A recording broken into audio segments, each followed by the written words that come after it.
Hi everyone, welcome to my channel Gardening with Grayson. Today I'm going to be planting up this beautiful container that I found in my local garden center. In my opinion, it's definitely given off mid-century modern vibes. I picked this up at my local garden center just the other day. I have just the plants for it.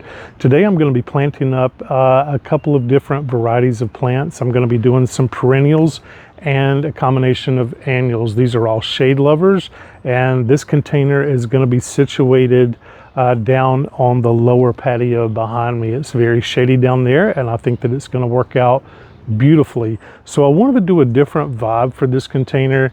You know, usually containers are in terracotta or in gray or concrete, but I wanted to do something unique and different. These containers caught my eye in the local garden center, and I just had to have them. So when I was thinking about my thriller, the thing that jumped out to me most was the color on this hosta. Now this is an August moon hosta. It's going to grow anywhere from probably 24 to 30 inches high. You need to space these out. Hello, puppy. You need to space these out about 30 inches a piece. So I will leave this in the container next year, and it may be the only thing that ends up in this container after all, or I'll pull it after a while and put it in the landscape. That's the beauty about hosta. They do wonderfully in containers. Don't ever be afraid to try one in containers, and usually I do nothing. I have an enormous hosta down in the container on the lower patio here, and I never do anything to it except for water, and it comes back year after year after year. So usually the first thing that I try to assess in any container is to make sure that they always have great drainage. You always want to make sure that you have ample drainage holes in any container that you use, so the plants can receive a proper amount of water and that it drains away, or else they will drown. So the first thing I'm going to do is, of course, use this as my thriller. I also have some white impatients. I think that this will be a nice bright pop in a shady area, and anything white glows at night. So I love the way that this yellow hosta really played with the browns in this container, both warm tones. And then the white will just kind of cool it down just a bit, and it'll glow at night and in shade. So the first thing I'm going to do to get started is fill this container with a really good potting mix, and I have been using the Miracle Grow potting mix. So I already have this container pretty much full. So let's just add a little bit more to top it off. I picked up this little tub at Michael's the other day, and I thought that it would be a great addition to the garden. It's lightweight, it's flexible, I can pour from it. It has two handles. I can use it for weeding, I can put soil in it, and I have my scoop. So it's just a perfect little companion to bring around. So I'm also going to start out with the Proven Winners Continuous Plant Fertilizer. This works all season long. It has a nice little shaker. You just shake out a little product. It's heat activated.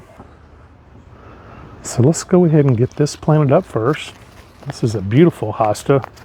This caught my eye. You can never go wrong with a hosta. Wow. You know, some hostas take sun, and the majority of them take shade.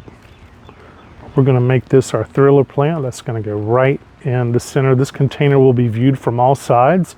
Sometimes you can place them all the way in the back or off center, but with this one, it'll be viewed from all sides, and I just want to place this in the center. So next we're going to come in with our impatiens. These are what I call old-timey impatiens. These are shade lovers. Some of the new varieties can handle more sun. The sun patients, or I'm sorry, yeah, the sun patients. These are just what I call old-timey impatiens.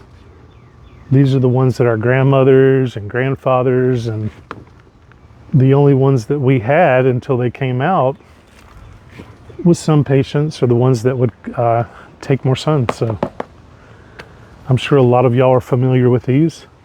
So I'm just going to do these in quadrants. So I'm going to do 4 of these. Just make sure we have good root to soil contact there. If you have served in the armed forces, we salute you and we thank you for your service.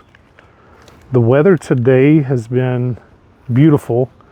They were calling for rain and thunderstorms today, but we just didn't get them. They just kind of blew past us, luckily. So I'll be firing the grill up after a while and throwing some burgers and hot dogs on the grill and inviting some friends over. And so let me know what you love to plant up in your containers.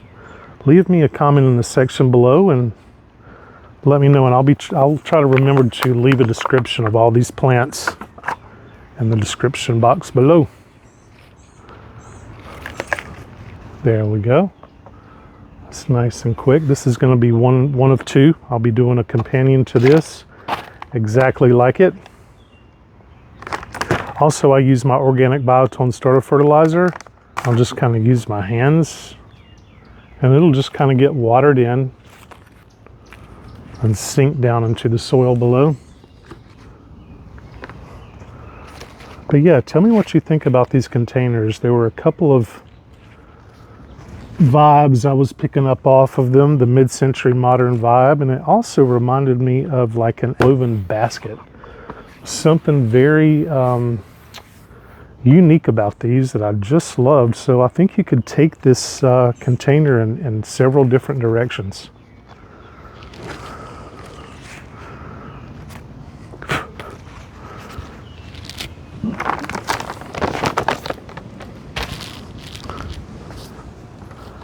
Next on the list, I decided to do a throwback. This is a variegated Liriope. Some people refer to it as monkey grass, but it also has the same yellow with a slight white margin and green. So this is almost a monochromatic look, but I think they all paired well together, especially in this beautiful container.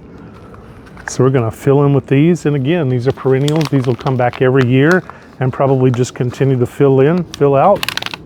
And if I need to pop them out and place them in the landscape, I can.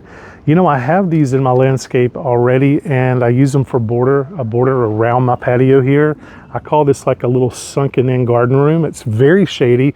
This is the southern exposure to my home. And years ago, it was so hot I could barely sit out here. But now these birch trees, as you can see, have grown up beautifully and it is just gorgeous. So yeah, this is my shady little nook, my little room down here. It's a stamped concrete patio and I just love it. So I think that this container will do great. I thought that this container just brought a nice, bright, different vibe to it. I usually don't do a lot of monochromatic looks, but I thought this one just, there was something about it that just spoke to me today as I was putting these plants together. I have several different groups of plants that I'll pull from when I'm trying to choose to put together a container.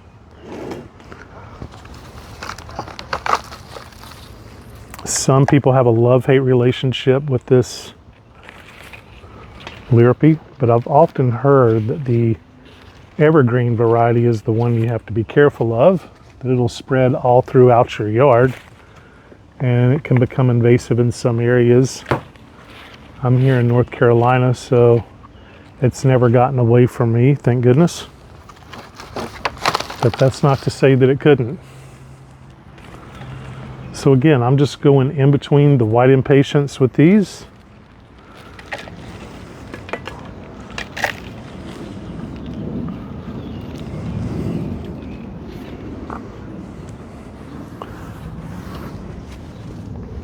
And then I just kind of fill in with any soil in any voided areas. Of course, you don't want to get too much to when you water that it makes a mess all over your deck or your patio.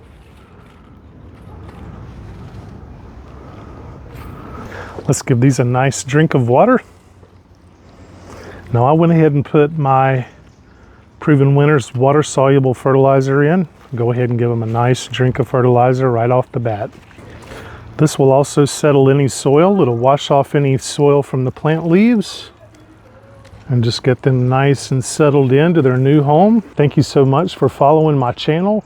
Please don't forget to subscribe and like, as it helps me to continue to grow my channel and bring you more content. I hope that you have found this video informative. We will see you in the next video.